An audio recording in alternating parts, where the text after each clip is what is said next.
আমার স্বামী একাধারে হাফেজ, মৌলভী এবং হাজি। আমি আমার স্বামীর সকল দায়িত্ব পূরণ করার পরও মাঝে মধ্যে ঝগড়ার সময় উনি আমাকে বলেন, তোমাকে আমি কোনো দিনও ক্ষমা করব না, আর আমি প্রতি বৃহস্পতিবার রোজা রাখি, ওগুলো নাকি কবুল হবে না। আর ঝগড়ার সময় মা বাবাও বংশধরে বেশি গালাগালি করে। এ বিষয়ে ইসলামী শরীয়ত কি বলে?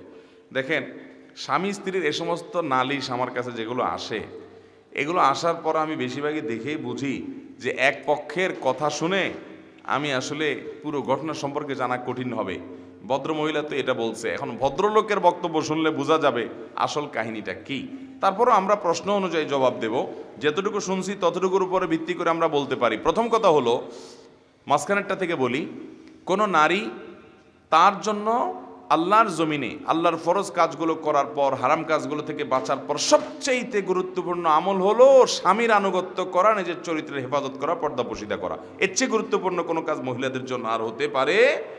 4 কাজ করলে নবী সাল্লাল্লাহু আলাইহি ওয়াসাল্লাম মেয়েদের জন্য জান্নাত সহজ হওয়ার কথা বলেছেন। এর ভিতরে একটা হলো এই স্বামীর আনুগত্য করা। ইজা সাল্লাতিল মারাতু খামসাহা ওয়া সামাত শাহরাহা ওয়া আতাআত যাওজাহা ওয়া হাফিজাত ফারজাহা, এই 4টি কাজ যখন করবে জান্নাতে যেতে পারবে মেয়েরা খুব সহজে। এর ভিতরে একটা হলো স্বামীর আনুগত্য করা। এখন এই আনুগত্যের অংশ হিসাবে আপনি যদি নফল রোজা রাখতে হয়, স্বামীর অনুমতি নেবেন। স্বামী যদি বলে না রাখবা না, তো রাখবেন না।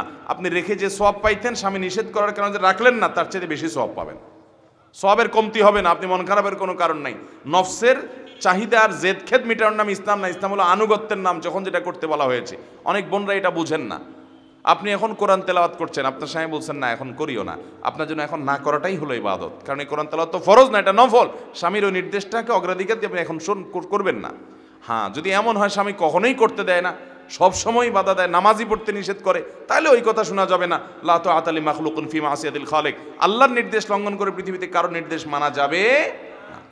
ভাইরা আমার, কিন্তু এই প্রশ্নে যে বলা হয়েছে মা বাপ তুলে গালিগালাজ করেন, বংশ ধরে বকাঝকা করেন, এই নোংরামি, এই অসভ্যতা অনেক পুরুষের মধ্যে আছে, আবার অনেক মহিলার মধ্যেও আছে। মা বাপ তুলে, বংশ তুলে গালিগালাজ করা আছে না নাই বলেন? একটা লোক খারাপ, আপনি তাকে একটা শক্ত কথা বলতে পারেন, তাই বলে গালি দিতে পারেন না। কারণ নবী সাল্লাল্লাহু আলাইহি ওয়াসাল্লাম বলেছেন যে ইমানদার কখনো লাআন, তাআন, ফাহিশ, বাজি এগুলো হতে পারে না। গালিগালাজকারী, অভিশাপকারী, নোংরা উক্তিকারী, ছোট লোকের মতো কথা বলবে, এটা কোনো ইমানদারকে শোভা পায় না। অতএব ভাইরা আমার, আমাদের দাম্পত্য জীবনে স্বামী স্ত্রী পরস্পরের সাথে কখনো এই ছোট লোক এগুলো করবো না, ইনশাআল্লাহ। সবাই চেষ্টা করবো তো ইনশাআল্লাহ বেঁচে থাকার জন্য। আল্লাহ আমাদের তৌফিক দান করুন। ঝগড়া হতে পারে, দেখেন ভাই, একসাথে থাকলে দুইটা পাতিল যদি একসাথে থাকে, টুনটান বাঁধবে না? দুজন মানুষ একসাথে থাকলে হবেই। আপনি আমি কে? আরে নবী করিম সাল্লাল্লাহু আলাইহি ওয়াসাল্লাম নিজে উম্মুল মুমিনিনদের সাথে অভিমান করে মসজিদ থেকে আর বাসার দিকে যান না। ওমর রাদিয়াল্লাহু তাআলা আনহু যায় মধ্যস্থতা করে তারপর মিটমাট করছেন। আর ফাতেমা রাদিয়াল্লাহু তাআলা আনহা, তার সাথে আলী রাদিয়াল্লাহু তাআলার মতো মানুষ কি নিয়ে মনোমালিন্য হয়েছে, মসজিদ থেকে আর যায় না, মাটিতে শুয়ে রয়েছে। নবী সাল্লাল্লাহু আলাইহি ওয়াসাল্লাম ডাকে, ও আবু তোরা, ও মাটির বাপ উঠো, কি হয়েছে চলো। তাদের সংসারে যদি হয়, আমাদের সংসারে হতে পারে কি পারে না বলেন? আরেক সংসারের একটা মেয়ে, আপনি আরেক সংসারের ছেলে, একসাথে থাকতে গেছেন, মনোমালিন্য হবে, এটাকে মেনে নিয়েই চলবেন। সবসময় যুদ্ধ ভাব দেখায় চলবেন না। বিশেষ করে আমি সবসময় বলি, সংসারে যদি শান্তি চান পুরুষরা, সব জায়গায় মাতবরি চলে না, বইয়ের কাছে বিড়ালের মতো হয়ে থাকবেন। সব জায়গায় মাতবরি দেখাইতে যাবেন না, একটু বেকুব ভাব নিয়ে থাকবেন, বুঝছেন নি? বেকুব ভাব নিতে বলছি, বেকুব হইতে বলি নাই। বেকুব ভাব নেওয়া এক জিনিস, আর বেকুব হওয়া আরেক জিনিস। ভাবটা এমন নেবেন যে আপনি কিছুই বুঝতে পারেন না, হ্যাঁ হ্যাঁ তাই তো, আরে তাহলে আমার দ্বারা ভুল হয়ে গেছিস, সরি আমি আসলে কিচ্ছু বুঝি না,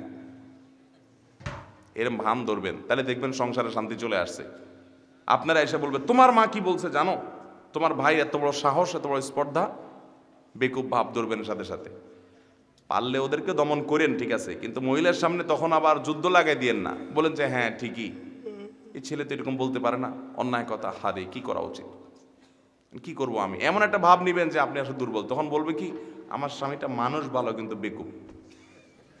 ব্যাস, সকল মামলা দেখবেন খালাস হয়ে গেছে। বুঝতে পারছেন? এই জন্য ভাইরা আমার, স্বামীরা স্ত্রীদের সাথে কথা বললে কখনো ছোট লোকের মতো বাপ মা তুলে কথা বলবেন না। হাজার স্বামী আছে দেশে, হাজার স্বামী মেয়েদেরকে বাপ মা তুলে কথা বলে, কত কষ্ট পায় তারা, একমাত্র আল্লাহ তাআলা ভালো জানেন। আল্লাহ আপনার ঘরে একটা মেয়ে দিলে, ও তো আরেক ঘরে যাবে, আরেকজনের কাছে যাবে, তখন বুঝবেন যে কষ্ট দিলে আপনার কাছে কেমন লাগে। এই জন্য কখনো অন্যের মেয়েকে কষ্ট দিবেন না, আপনাকে আল্লাহ মেয়ে দিতে পারেন, চেষ্টা করবেন তো ইনশাআল্লাহ।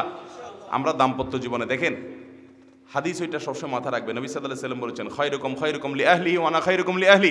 তোমাদের মধ্যে সবচেয়ে ভালো মানুষকে, এই যে মাহফিলে এতগুলো মানুষ, আপনাদের পুরো মজলিসের মধ্যে ভালো মানুষ কারা? ভালো মানুষের ক্রাইটেরিয়া কি? যে মানুষগুলো বিবাহিত তাদের মধ্যে ভালো মানুষ হলো যার বউয়ে তারে বলে যে আমাদের আব্দুল্লাহর বাপ, আমাদের লিটনের বাপ, আমার স্বামী, এই লোকটা তার মতো মানুষ হয় না, আমি তার উপর অনেক খুশি। ব্যাস, আপনি একেবারে 100-তে 100 ভালো মানুষ। কথা কি বুঝাতে পারছি? এখন বাসায় গিয়ে বউরে জিজ্ঞাসা করবেন যে আসলে আমি লোকটা কেমন। যদি দেখেন যে বউ আস্তে করে ফিক করে হাসে দিছে, তাহলে বুঝবেন কাহিনী খারাপ। যে তুমি চান্দু আমার জিজ্ঞাসা দিয়েছে তুমি কেমন মানুষ, কথায় কথা গালি ছাড়া কিছু নাই, ভাঙচুর ছাড়া কিছু নাই, যৌতুক চাও আমার বাপ মার কাছ থেকে, তুমি আবার কেমন মানুষ হবা হুজুরে জানে না তো, আমি তো জানি। বেটি যদি ফিক করে হেসে দেয় তাহলে বুঝবেন লক্ষণ খারাপ। এবার বেটির মুরিদ হয়ে হাতে পায়ে ধরে তাড়াতাড়ি করে ভালো হওয়ার চেষ্টা করবেন। ভাইরা, সিরিয়াস কথা। নবী সাল্লাল্লাহু আলাইহি ওয়াসাল্লাম বলেছেন, ওয়া আনা খায়রুকুম লি আহলি, আমি তোমাদের মধ্যে বউ এবং পরিবারের কাছে সবচেয়ে ভালো। নবীজি সাল্লাল্লাহু আলাইহি ওয়াসাল্লাম স্ত্রীদের গায়ে কখনো হাত তোলেন নাই, কখনো কটু কথা বলেন নাই। বিভিন্ন হাদিস থেকে বোঝা যায় আমাদের আসলে তার বয়স কম ছিল তো, আটা গোলায় রেখে দিতেন, দাওয়াজেন এসে খেয়ে নিত, মোরগ বা ছাগল এই জাতীয় এগুলো এই সময় খেয়ে ফেলতো, ঢাকতে ভুলে যেতেন। এরকম কিছু দুর্বলতা থাকতো আমাদের বৌদ্ধের মধ্যে। এরকম হলে আমরা যুদ্ধ শুরু করি না। নবী সাল্লাল্লাহু আলাইহি ওয়াসাল্লাম কোনোদিন একটা কটু কথা বলেছেন পাওয়া যায় না। একটা ঘটনা আমি প্রায় শুনাই, বুখারীতে বর্ণিত হয়েছে যে এক নবী সাল্লাল্লাহু আলাইহি ওয়াসাল্লাম এক স্ত্রীর ঘর থেকে বাটিতে করে তরকারি পাঠাইছে কাজের মেয়েকে দিয়ে। নবী করিম সাল্লাল্লাহু আলাইহি ওয়াসাল্লাম আয়েশা রাদিয়াল্লাহু আনহার ঘরে ছিলেন। আয়েশা রাদিয়াল্লাহু আনহা চিন্তা করলেন, আমার ঘরে আজকে নবীজি, আজকে আমি কি খাওয়াবো না খাওয়াবো এটা আমার ব্যাপার, আরেকজনে বাটি ভরে তরকারি পাঠায় ভালো সাজবে, এটা তো সহ্য করা যায় না। বাটিটা ধরে উড়ে মেলা মারছে, ভেঙে 2 টুকরা হয়ে গেছে, তরকারি পড়ে গেছে। নবী সাল্লাল্লাহু আলাইহি ওয়াসাল্লাম কুড়ে এনে ওই বাটি, ভেঙেছে কিনা আমি শিওর না, যদি ভেঙে থাকে তাহলে অনুরূপ আরেকটা, আর না ভেঙে থাকলে বাটিটা পরিষ্কার করে কাজের মেয়ের হাতে দিয়ে বলছে, চুপ, কোনো শব্দ নাই, ওই দেশে যায় কোনো কথা বলবা না, শুধু এটা জমা দিয়ে দিবা, শেষ। হাদিসে আমরা কোথাও এটা পাই না যে নবী সাল্লাল্লাহু আলাইহি ওয়াসাল্লাম 2টা ধমক দিয়ে খারাপ কথা, শক্ত কথা আমাদের আয়েশাকে বলেছেন। এর মানে এই না যে শাসন করেন নাই, শাসন করেছেন। স্ত্রীদেরকে সোহাগ করে যতটা শাসন করা যায়, ধমক দিয়ে বকা দিয়ে এতটা শাসন করা যায় না, এটা পোলাপান না। আল্লাহ আমাদের পুরুষদেরকে মানুষ হওয়ার তৌফিক দান করুন, আর মহিলাদের তাদেরও আল্লাহ তাআলা মানুষ হওয়ার তৌফিক দান করুন। সবাইকে দেখুন, দাম্পত্য জীবনের সুখের জন্য 2টা চাবি লাগবে, একটা হলো সবর, আর একটা হলো শকর। একটা হলো সবর, আর একটা হলো শকর। অনেক মহিলা এসে বলে, হুজুর এত কষ্টে আছি জানেন না, অমানুষ। আমি বলি, বোন, আমার বুকে হাজার হাজার মহিলার হিস্ট্রি আছে, আপনি আমারে কি শোনাবেন? এদিকে আসেন, বসেন, আপনার চাইতে আরো প্যাথেটিক হিস্ট্রি আপনারা 2টা শুনাই, এরপর আপনার মনে হবে আপনি তো জান্নাতে আছেন। অতএব আমরা অন্যের দিকে তাকাবো যে আল্লাহ তার চাইতে আমাকে ভালো রেখেছেন। এবং দুনিয়ার ক্ষেত্রে দেখতে হয় নিজের থেকে যারা কষ্টে আছে তাদের দিকে, তাহলে আপনার শান্তি আসবে, অশান্তি দূর হবে। আল্লাহ আমাদের সংসারগুলোতে শান্তি নসিব করুন।